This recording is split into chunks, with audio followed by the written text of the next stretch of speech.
រៀបសួរកូនៗទាំងអស់គ្នាជួបអ្នកគ្រូសាស្ត្រជាថ្មីហើយតាមរយៈការសិក្សាតាមប្រព័ន្ធអេឡិចត្រូនិកចាអ្នកគ្រូឈ្មោះអ្នកគ្រូថនរ៉ាឌីជាគ្រូបង្រៀនថ្នាក់មន្ត្រីសិក្សាកម្រិតខ្ពស់នៅសាលា Western អន្តរជាតិនៅណាចាឥឡូវនេះយើងជួបគ្នាសាជាថ្មីហើយចាតាមរយៈការសិក្សាតាមប្រព័ន្ធអេឡិចត្រូនិកអញ្ចឹងមុននឹងចូលទៅដល់ការរំលឹកអំពីអនាម័យក៏ដូចជាចូលមេរៀនថ្មីមេរៀនចាស់អ្នកគ្រូសូមសួរសុខទុក្ខខ្លួនសិនចាតើកូនៗសុខសប្បាយជាទេកូន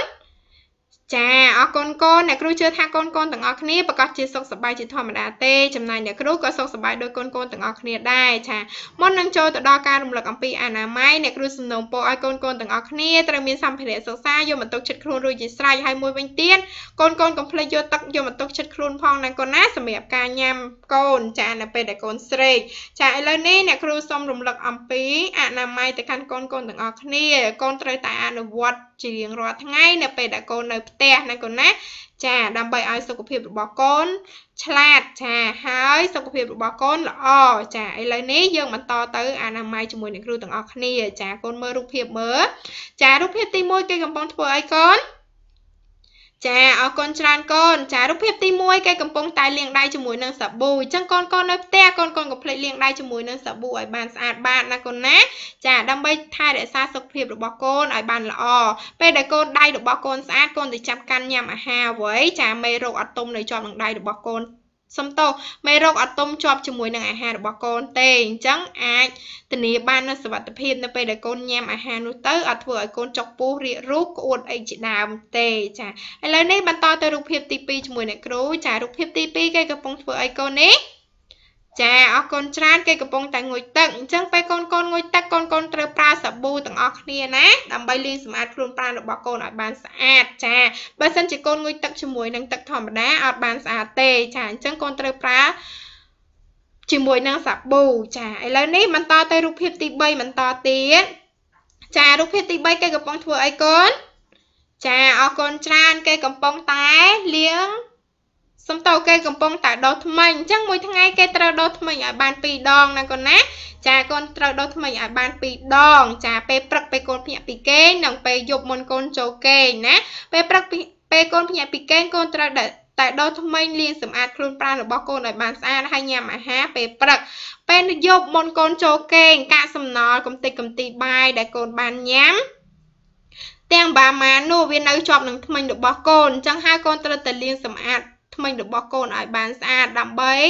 កុំឲ្យកាកសំណល់នោះនៅទុកយូរទៅស្អុយចាបណ្ដាលឲ្យកូនពិបាកក្នុងការឈឺធ្មេញចាការពុកធ្មេញជាដើមចាសុខភាពមាត់ធ្មេញរបស់កូនអត់រឹងមាំល្អទេចាឥឡូវយើងបន្តទៅរូបភាពបន្តទៀតចាបន្តទៅទៀតជាមួយអ្នកគ្រូចានេះរូបភាពបន្តទៀតចារូបភាពគេកំពុងតែធ្វើអីកូនចាគេកំពុងតែរត់ហាត់ប្រាណអញ្ចឹងកូនទាំងអស់គ្នាកុំភ្លេចពេលដែលកូននៅផ្ទះកូនត្រូវរត់ហាត់ប្រាណឲ្យបានគ្រប់គ្នាណាកូនណានៅពេលដែលកូនរត់ហាត់ប្រាណធ្វើឲ្យសុខភាពរបស់កូនរឹងមាំល្អចាបញ្ចេញជាតិពុលបញ្ចេញជាតិញើសមកខាងក្រៅណាកូនណាចាឥឡូវនេះបន្តមករូបភាពបន្តទៀតចាគេកំពុងតែធ្វើអីកូនចាពូកែណាគេកំពុងតែញ៉ាំទឹកអញ្ចឹងកូននៅផ្ទះកូនត្រូវញ៉ាំទឹកឲ្យបានច្រើនដើម្បីឲ្យសុខភាពរបស់កូនចាសុខភាពរបស់កូនល្អទី1ទី2ស្បែករបស់កូនពោពេញទៅដោយជាតិទឹកអត់ខ្វះជាតិទឹកទេចាមានសំណើមណាកូនណាចាហើយសុខភាពរបស់កូនរឹងមាំទៀតនៅពេលដែលកូនញ៉ាំទឹកបានច្រើនចាឥឡូវនេះចូលបន្តទៅរូបភាពទី3វិញម្ដងចារូបភាពទី3អញ្ចឹងកូនមើលរូបភាពទី3គេកំពុងតែធ្វើអីចាគេកំពុងតែញ៉ាំអាហារអញ្ចឹងកូនទាំងអស់គ្នានៅពេលដែលកូននៅផ្ទះកូនត្រូវញ៉ាំអាហារមួយថ្ងៃ3ពេលណាកូនណាពេលព្រឹកពេលថ្ងៃនិងពេលយប់ឬក៏ពេលល្ងាចចាអញ្ចឹងពេលដែលកូនញ៉ាំអាហារទៀងទាត់ពេលវេលាហើយកូនញ៉ាំអាហារណាដែលមានរបស់ប៉ៅនៅក្នុងហ្នឹងចាមានជាតិវីតាមីននៅក្នុងហ្នឹងចាធ្វើឲ្យរូបរាងកាយរបស់កូនឆាប់លូតលាស់បានឆាប់រហ័សចាឆាប់រហ័សហើយកូនពោពេញទៅដោយកម្លាំងទៀតចាកូនអត់ស្គមទេកូនអត់រីងរៃទេខ្លួនកូនអត់លះហាត់លះហើយទេព្រោះកូនបានញ៉ាំទឹកគ្រប់គ្រាន់បានហាត់ប្រាណបានញ៉ាំអាហារគ្រប់គ្រាន់ណាកូនណាចាឥឡូវនេះបន្តចូលទៅដល់រូបភាពបន្តទៀតរូបភាពចុងក្រោយគឺរូបភាព គេងចាអញ្ចឹងកូនទាំងអស់គ្នានៅផ្ទះកុំភ្លេចគេងឲ្យបានឆ្អែតណាកូនណាគេងឲ្យបានឆ្អែតនៅពេលដែលកូនគេងស្មើនឹងខួរក្បាលរបស់កូនបានសម្រាកអញ្ចឹងកូនត្រូវគេងឲ្យបានគ្រប់គ្រាន់ណាអញ្ចឹងទៅពេលដែលកូនគេងបានគ្រប់គ្រាន់ពេលកូនភ្ញាក់មកវិញមកខួរក្បាលរបស់កូនភ្លឺថ្លាល្អចាកូនរៀនអីក៏ឆាប់ចេះក៏ឆាប់ចាំដែរចាឥឡូវនេះយើងចូលទៅអ្នកគ្រូរំលឹកអំពីអនាម័យទៅកាន់កូនគ្រប់គ្នាចាប់ហើយអញ្ចឹងឥឡូវនេះអ្នកគ្រូចូលទៅដល់ការរំលឹកមេរៀនចាស់វិញម្ដងចាអញ្ចឹងពេលដែលអ្នកគ្រូរំលឹកអនាម័យកូនកុំភ្លេចអនុវត្តទាំងអស់គ្នាតាំងពីការញ៉ាំតាំងពីការគេងតាំងពីការហាត់ប្រាណកូនត្រូវតែធ្វើទាំងអស់គ្នាណាដើម្បីឲ្យសុខភាពរបស់កូនល្អហើយរូបរាងកាយរបស់កូនឆាប់លូតលាស់បានធំឆាប់រហ័សចាឥឡូវនេះចូលទៅដល់ការរំលឹកអំពីមេរៀនចាស់វិញម្ដងចាមានកូនណាចាំទេកាលពីមេរៀនចាស់របស់កូនបានសិក្សាអំពីមេរៀនអីកូន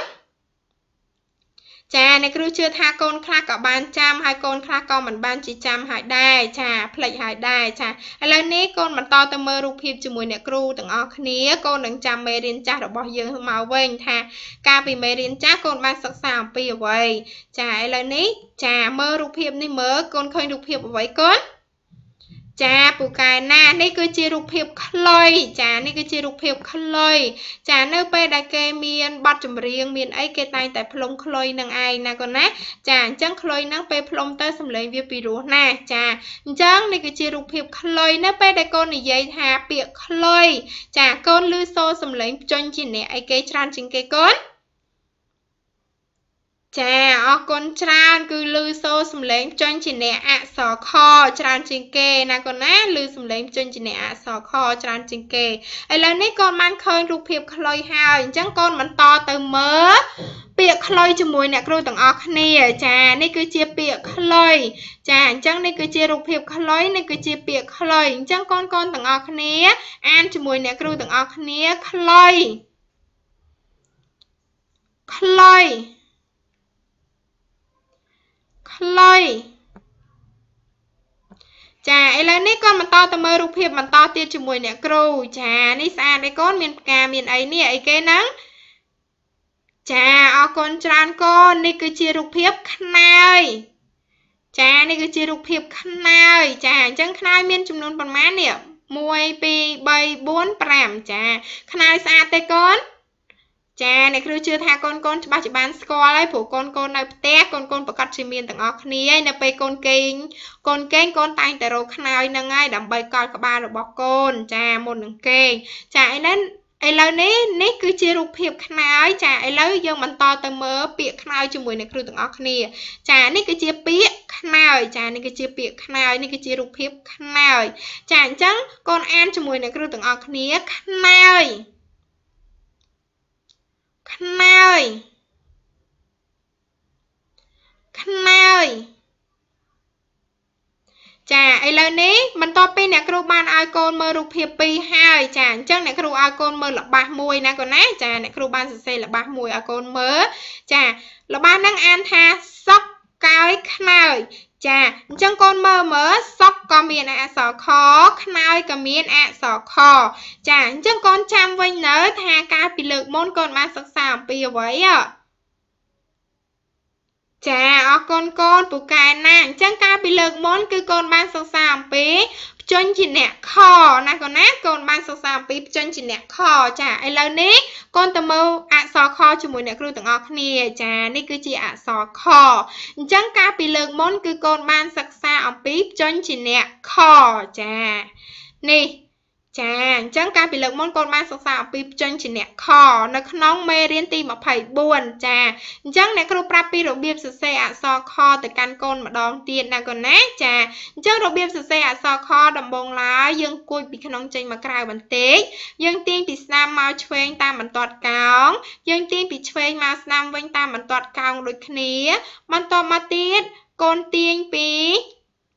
ស្នាមមកឆ្វេងតាមបន្ទាត់ត្រេត ហើយកូនកាច់ចុះមកខាងក្រៅបន្តិចបន្ទាប់មកកូនទាញពីឆ្វេងមកខាងស្នាមវិញតាមបន្ទាត់កោងហើយកូនទាញពីក្រោមឡើងទៅលើបន្តិចតាមបន្ទាត់ត្រង់នេះគឺជារបៀបសរសេរអក្សរខចាឥឡូវកូនមើលអ្នកគ្រូសរសេរឲ្យកូនមើលម្ដងទៀតណាកូនណាចារបៀបសរសេរអក្សរខដំបូងឡើយកូនគួចពីក្នុងចេញមកក្រៅបន្តិចកូនទាញពីស្នាមមកឆ្វេងចាបន្ទាប់មកទៀតកូនទាញពីឆ្វេងមកស្នាមតាមបន្ទាត់កោងចាបន្ទាប់មកកូនទាញពីស្នាមមកឆ្វេងវិញតាមបន្ទាត់ត្រេតចាបន្ទាប់មកទៀតកូនកាច់មកខាងក្រៅបន្តិចហើយកូនទាញពីឆ្វេងមកស្នាមតាមបន្ទាត់កោងហើយកូនវត្តកតុយឡើងទៅលើបន្តិចទៅចានេះគឺជារបៀបសរសេរអក្សរខចានេះគឺជាព្យញ្ជនៈអក្សរខចានេះគឺជារបៀបសរសេរអក្សរខនេះគឺជាព្យញ្ជនៈអក្សរខអញ្ចឹងអ្នកគ្រូបានរំលឹកអំពីមេរៀនចាស់ទៅកាន់កូនគ្រប់គ្នាហើយអញ្ចឹងឥឡូវនេះកូនស្ដាប់បទចម្រៀងទុកជាការកំសាន្តអារម្មណ៍របស់កូនមុននឹងចូលទៅដល់មេរៀនថ្មីរបស់យើងណាកូនណាឥឡូវកូនទៅស្ដាប់ជាមួយអ្នកគ្រូទាំងអស់គ្នាចាកូនទៅស្ដាប់ទាំងអស់គ្នា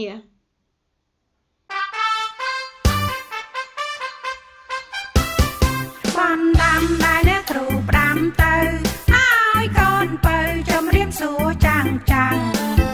ដេញឡើយក៏បើមិនចាំច្បាំងដេញឡើយក៏បើមិនចាំច្បាំងលេងអងសំពាំងភ្លេងថាអរគុណក្រោយសំពាំងចាំងមុនក្រោយសំពាំងចាំងមុនរួចថាអរគុណមុនទទួលអ្វីរួចថាអរគុណមុនទទួលអ្វីស្ដាយណាអ្នកគ្រូខានចែកចំណៃស្ដាយណាអ្នកគ្រូខានចែកចំណៃព្រោះតែថ្លាថ្លៃភ្លេចបណ្ដាំនាងគ្រូព្រោះតែថ្លាថ្លៃភ្លេចបណ្ដាំនាងគ្រូ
ច្បាំងលេងអងសំពាំងភ្លេងថាអរគុណ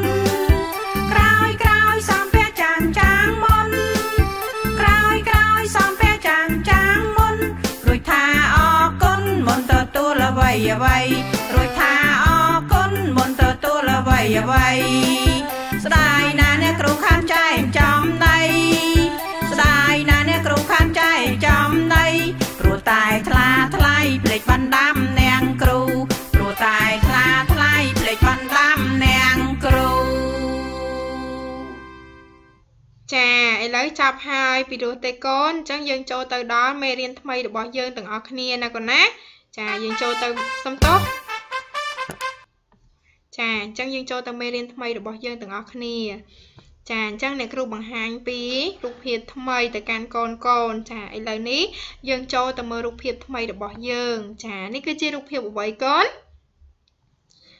ចាអ្នកគ្រូជឿថាកូនទាំងអស់គ្នាច្បាស់ជាបានស្គាល់ហើយព្រោះកូនក៏ស្លៀកនៅនឹងខ្លួនរបស់កូនដែរចានេះគឺជាខោចានេះគឺជាខោអញ្ចឹងនៅពេលដែលកូននិយាយពាក្យថាខោកូនឮសូរសំឡេងព្យញ្ជនៈអ្វីច្រើនជាងគេកូនចាអរគុណកូនពូកែណាស់អញ្ចឹងកូនឮសូរសំឡេងព្យញ្ជនៈខច្រើនជាងគេណាកូនណាចាឥឡូវនេះកូនទៅមើលពាក្យខជាមួយអ្នកគ្រូទាំងអស់គ្នាបានពាក្យខនេះគឺជារូបភាពខោចាហើយបន្ទាប់មកទៀត កូនតើមើលបានពាក្យខោជាមួយអ្នកគ្រូទាំងអស់គ្នាចានេះគឺជាបានពាក្យខោនេះគឺជារូបភាពខោចាឥឡូវបន្តទៅទៀតចានេះគឺជារូបអីកូនសត្វអីកូនឃើញកូនខ្លាចទេគាត់ឃើញមុខវាក៏ខ្លាចដែរចាអ្នកគ្រូជឿថាកូនប្រកាសជាបានឃើញនៅតាមសួនសត្វដែរចានេះគឺជារូបខ្លាអរគុណកូនពូកែណានេះគឺជារូបខ្លាចាអញ្ចឹងនៅពេលដែលកូនថាពាក្យខ្លាកូនឮសូរសំឡេងបញ្ចេញជាអ្នកអ្វីកូនចាឮសូរសំឡេងបញ្ចេញជាអ្នកខចាឮសូរសំឡេងបញ្ចេញជាអ្នកខចាឥឡូវនេះកូនបានឃើញរូបខ្លាហើយកូនតើមើលបានពាក្យខ្លាជាមួយអ្នកគ្រូទាំងអស់គ្នាចានេះគឺជាបានពាក្យខ្លាចាឥឡូវកូនបានឃើញអស់ហើយចាអញ្ចឹងកូនអាចដឹងទេថាថ្ងៃហ្នឹងអ្នកគ្រូលើកយកអ្វីយកមកបង្រៀនកូនចាអរគុណកូនពូកែណាអញ្ចឹងថ្ងៃហ្នឹងអ្នកគ្រូលើកយកបញ្ចេញជាអ្នកខយកមកបង្រៀនកូនម្ដងទៀតចានៅក្នុងម៉ោងទី2ណាកូនណាចាអញ្ចឹងនៅក្នុងម៉ោងទី2អ្នកគ្រូលើកយកមកបង្រៀនកូនម្ដងទៀតចានេះគឺជាអក្សរខចានេះគឺជាអក្សរខចានេះគឺជាអក្សរខចាអញ្ចឹងថ្ងៃនេះអ្នកគ្រូលើកយកបញ្ចេញជាអ្នកខយកមកបង្រៀនកូនម្ដងទៀតនៅក្នុងម៉ោងទី2ចានេះគឺជាមេរៀនសម្រាប់ថ្ងៃហ្នឹងគឺជាមេរៀនថ្មីរបស់កូនចាមេរៀនទី26ចាបញ្ចេញជាអ្នកខនៅក្នុងម៉ោងទី2ណាកូនណានៅក្នុងម៉ោងទី2អញ្ចឹងអ្នកគ្រូលើកយកមេរៀននេះយកមកបង្រៀនកូននៅក្នុងម៉ោងទី2ចាទី1គឺអ្នកគ្រូចង់ឲ្យកូនចេះអានឲ្យកាន់តែច្បាស់ជាងហ្នឹងចាឲ្យកូនស្គាល់អំពីអក្សរខឲ្យកាន់តែច្បាស់ជាងមុនចាឲ្យកូនចេះសរសេរអក្សរខឲ្យកាន់តែច្បាស់ជាងមុនចាអញ្ចឹងក្នុងគោលបំណងអ្នកគ្រូគឺមាន3ហ្នឹងណាកូនណាចាឥឡូវនេះកូនមើលរូបភាពនេះមើលគឺជារូបភាពអ្វីកូនចាគឺជារូបភាពខែចាព្រះខែលោកខែហ្នឹងណាចាអញ្ចឹងនេះគឺជារូបភាពខែចានេះគឺជាពាក្យខែណាកូនណានេះគឺជាពាក្យខែនេះគឺជារូបភាពខែចាអញ្ចឹងខែគឺសូរសំឡេងបញ្ចេញជាអ្នកខណាកូនណាគឺសូរសំឡេងបញ្ចេញជាអ្នកខចាពេលដែលកូនថាពាក្យខែទៅគឺឮសូរសំឡេងបញ្ចេញជាអ្នកខច្រើនជាងគេណាកូនណាចានេះគឺជាអក្សរខចានេះគឺជាអក្សរខណាចាឥឡូវនេះកូនបានឃើញហើយថាថ្ងៃនេះអ្នកគ្រូលើកយកមេរៀនបញ្ចេញជាអ្នកខយកមកបង្រៀនកូននៅក្នុងម៉ោងទី2ចាកូនក៏បានស្គាល់កូនក៏បានដឹងខ្លះៗហើយដែរចាអ្នកគ្រូលើកយកមកបង្រៀនកូនគ្រាន់តែចង់ឲ្យកូនច្បាស់ក្នុងការសរសេរច្បាស់ក្នុងការអានជាងមុនចាឥឡូវនេះកូនអានជាមួយអ្នកគ្រូទាំងអស់គ្នាមេរៀនទី26មេរៀនទី26បញ្ចេញជាអ្នកខបញ្ចេញជាអ្នកខខែខែខែអក្សរខអក្សរខអក្សរខចាឥឡូវនេះបន្ទាប់ពីកូនបានអានជាមួយអ្នកគ្រូហើយអ្នកគ្រូឲ្យកូនអានខ្លួនឯងម្ដងណាកូនណាកូនអានខ្លួនឯងហើយកូនមើលអ្នកគ្រូចោលណាកូនណាចាឥឡូវនេះតោះយើងចាប់ផ្ដើមមេរៀន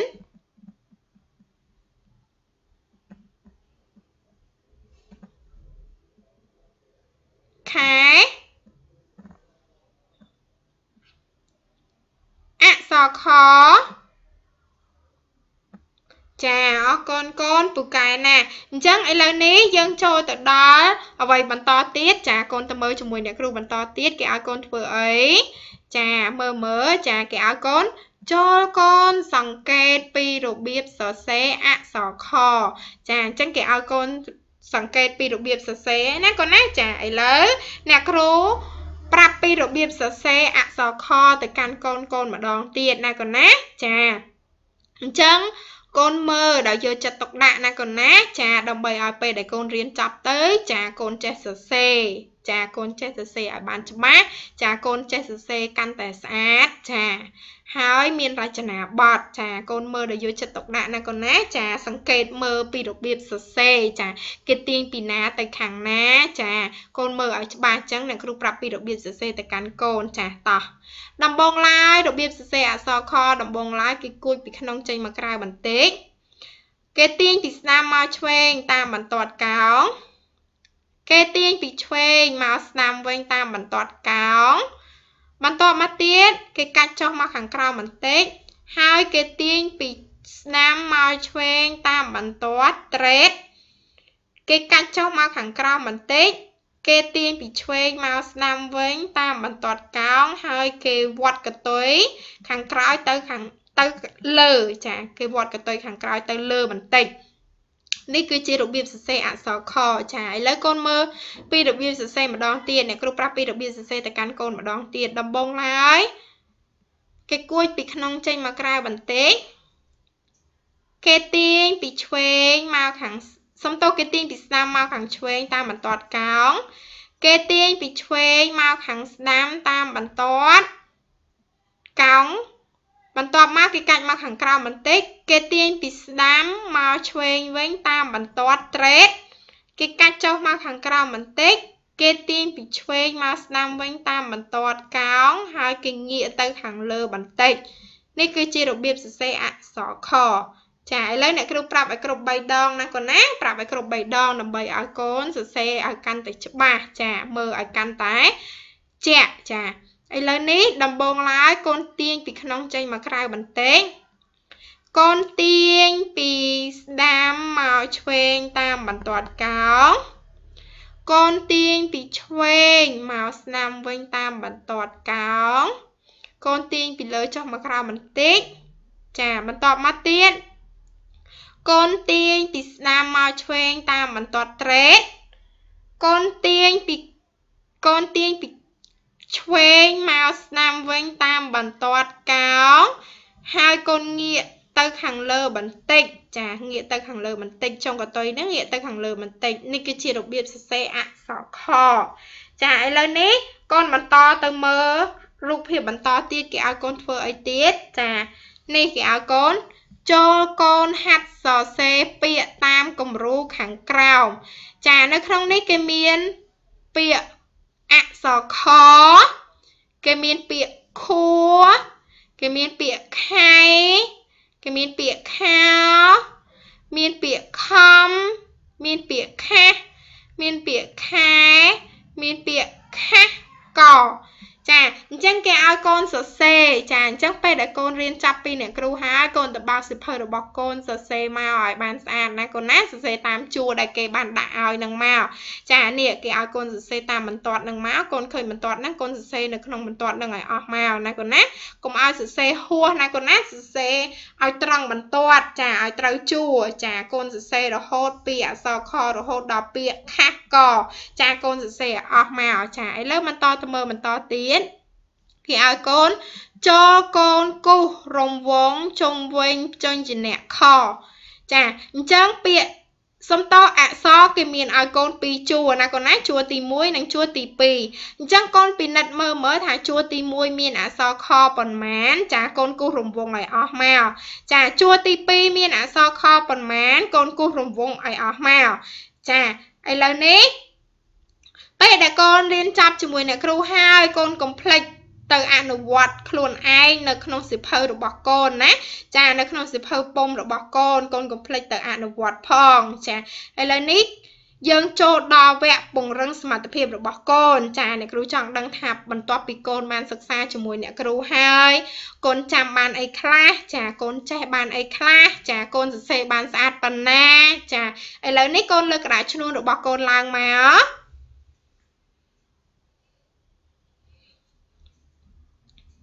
ចាបន្ទាប់ពីកូនលើកក្តារឈ្នួលរបស់កូនឡើងហើយរួចជាស្រេចហើយកូនយក Word មកហើយចាអញ្ចឹងឥឡូវនេះកូនចាប់ផ្ដើមសរសេរអក្សរខ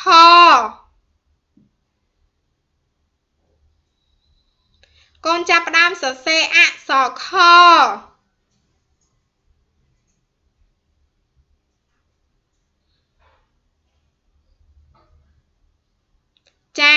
ពីកូនសរសេរហើយកូនលើកឲ្យប៉ាម៉ាក់របស់កូនមើលតើកូនសរសេរបានស្អាតហើយឬនៅចាត្រឹមត្រូវដែរឬទេចាអញ្ចឹងបន្ទាប់ពីកូនលើកឲ្យប៉ាម៉ាក់មើលហើយម៉ាក់ថាត្រូវហើយកូនសរសេរបានស្អាតហើយកូនជាកូនពូកែចាកូនឆ្លាតចាហើយបើសិនជាអ្នកណាអត់ទាន់ត្រូវទេកូនអាចលុបកែសារឡើងវិញបានណាកូនណា